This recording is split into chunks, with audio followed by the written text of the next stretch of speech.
Hello everyone, welcome to this video lesson. In this video, I am going to teach you about English grade 5. We continue our lesson, Unit 4,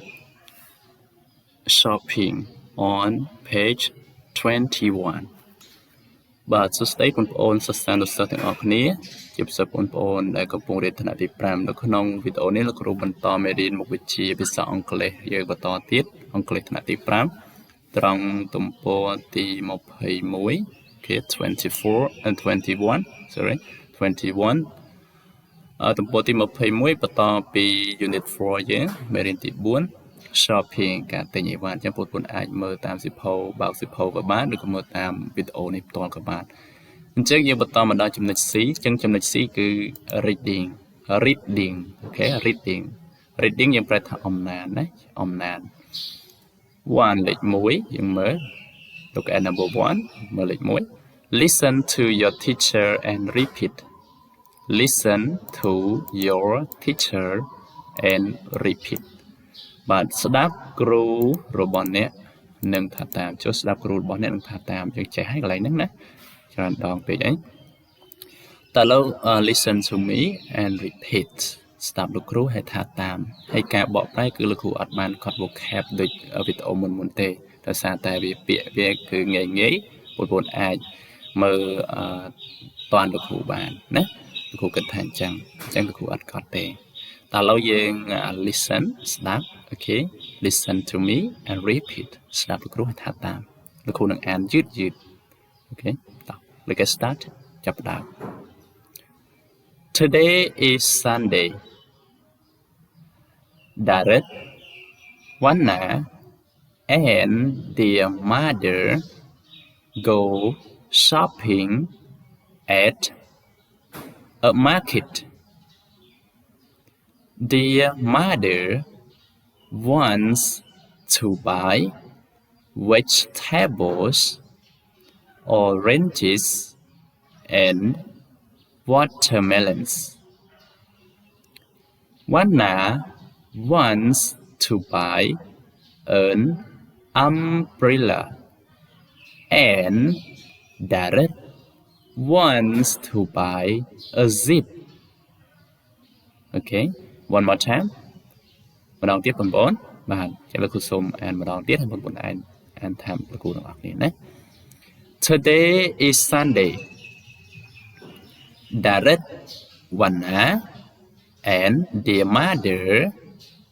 go shopping at a market. Their mother wants to buy vegetables, oranges, and watermelons. Wanna wants to buy an umbrella, and Darren wants to buy a zip. Okay ยังไม่ได้พูดตอนนี้แต่เราយើងមកមើលអំណាចនេះម្ដងទៀតទាំងអស់គ្នាហើយក៏ដូចជាការបកប្រែតោះមើលឲ្យតណាបងប្អូនអាចយកប៊ិចឬក៏ខ្មៅដៃណូតនៅក្នុងសៀវភៅរបស់បងប្អូនបានណា Today is Sunday Today is Sunday Today ខ្ញុំប្រែថាថ្ងៃនេះ is គឺជា Sunday ថ្ងៃអាទិត្យ Today is Sunday ថ្ងៃនេះគឺជាថ្ងៃអាទិត្យ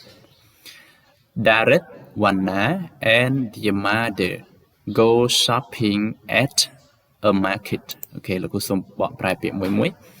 ញ្ចឹង Darren នេះគឺឈ្មោះណា Darren នេះគឺ Wanna and និង their mother ម្ដាយរបស់ពួកគេណា their របស់ពួកគេម្ដាយគឺ mother go shopping អញ្ចឹងពាក្យនេះ go shopping ហ្នឹងទៅទិញអីវ៉ាន់ណា go shopping ទៅទិញអីវ៉ាន់ at a market នៅឯ at ហ្នឹងនៅឯ a market ផ្សារមួយហ្នឹងសម្គាល់ចំនួនមួយណា a market ហ្នឹងផ្សារតែអញ្ចឹងលោកគ្រូសូមបកប្រែម្ដងទៀត Darren, Wanna ហើយនឹងម្ដាយរបស់ពួកគេទៅទិញអីវ៉ាន់នៅឯផ្សារមួយបាទតោះនេះបងប្អូនបាទសង្ឃឹមថាតោះណាតោះបន្តទៀត Their mother wants to buy vegetables, oranges យ៉ាងថា oranges មាន orange ណា oranges and watermelons អូខេយើងបញ្ចេញខ្យល់តិចចឹងមកតា Dear mother ម្ដាយរបស់ពួកគេ wants to buy ចង់ទិញណាចង់ទិញ vegetables បន្លែ oranges ផ្លែក្រូច and watermelon ហើយនឹងអូឡាប់អូខេតោះអញ្ចឹងលោកគ្រូសូមបកប្រែម្ដងទៀតម្ដាយរបស់ពួកគេចង់ទិញបន្លែផ្លែក្រូចនិងអូឡាប់ផ្លែអូឡាប់តោះ Wana wants to buy an umbrella and Darren wants to buy a zip okay Wana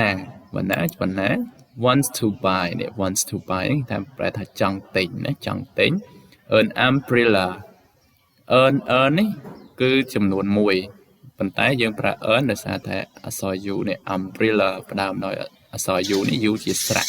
អញ្ចឹងយើងដាក់ earn ណាយើងអត់ដាក់ umbrella ទេកន្លែងនោះបងប្អូនគួរកត់ចំណាំដែរណាយើងដាក់ earn umbrella បាទបណ្ណាចង់ទិញឆាត់ណា umbrella នោះឆាត់1 and direct ហើយឬក៏នឹង direct ឡើយនេះយើងអាចប្រែថាហើយក៏បានដែរហើយ direct wants to buy ចង់ទិញ a zip ខ្សែរូត1អូខេបាទអញ្ចឹងបណ្ណាចង់ទិញឆាត់1ហើយ direct ចង់ទិញ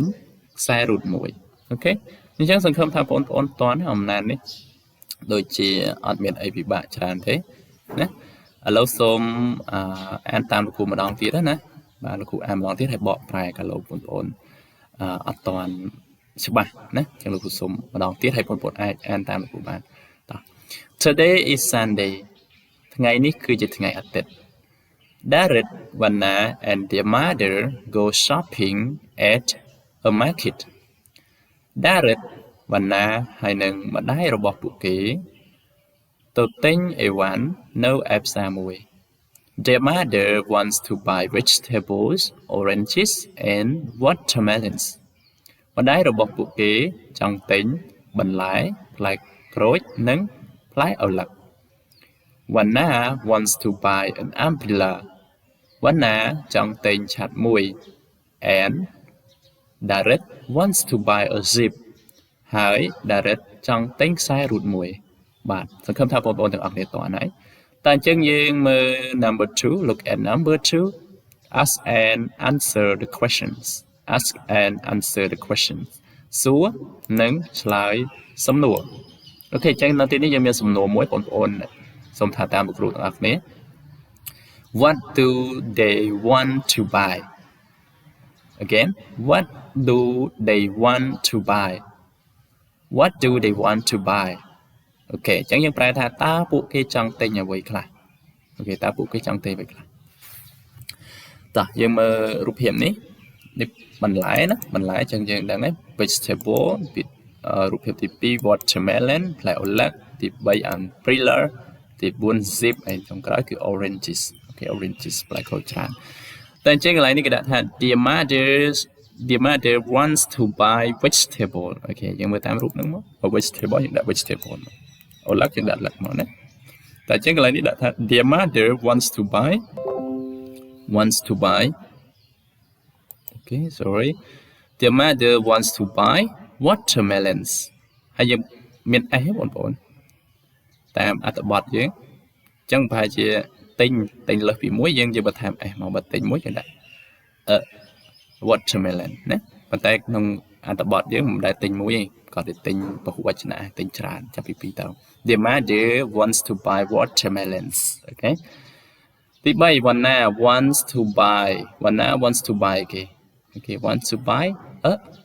ឬក៏ earn okay earn umbrella okay Vanna wants to buy an umbrella Darren wants to buy what to buy a zip okay very good Darren wants to buy a zip Dear mother wants to buy what okay oranges okay Dear mother wants to buy oranges okay អញ្ចឹងបងប្អូនអាចទៅមើលខាងលើនេះបានណាចម្លើយនេះនៅខាងលើនេះមានទាំងអស់អូខេបើអត់ចេះពេញទេបងប្អូនអាចថាទៅមើលខាងហ្នឹងទៅបើអត់ចេះសរសេរពាក្យទេណាបាទបើអត់ចេះពាក្យទាំងអស់តាក់ទងមួយរូបភាពនេះទេ bạn chẳng ở hai sầm rạp video này là cụ là học tại mùi chấm nói kế chấm nói C reading on page 21 từ bộ thì một page mùi hay là cụ xong bị chọc video tại bản năng ở con chơi sầm rạp cà riêng cho mỗi cụ hay sân không tham bộ chơi chất hay chơi like video của cụ từng ở này hay mùi tiết ở bên trong họ xem nông bộ xem comment nó khẳng cao mà không nói slide top từ bộ đời cái đây đây hay chỉ trong cái bớt sân chụp miếng không học khó con đời chế tana số bộ chia sẻ completeជួយ subscribe channel របស់គ្រូម្នាក់មួយផងដើម្បីទទួលបានមេរៀនថ្មីៗពេលលោកគ្រូផុសទៅអូខេតា complete ណាបាទអញ្ចឹងជួបគ្នាម្ដងទៀតនៅក្នុងវីដេអូក្រោយសុខសប្បាយ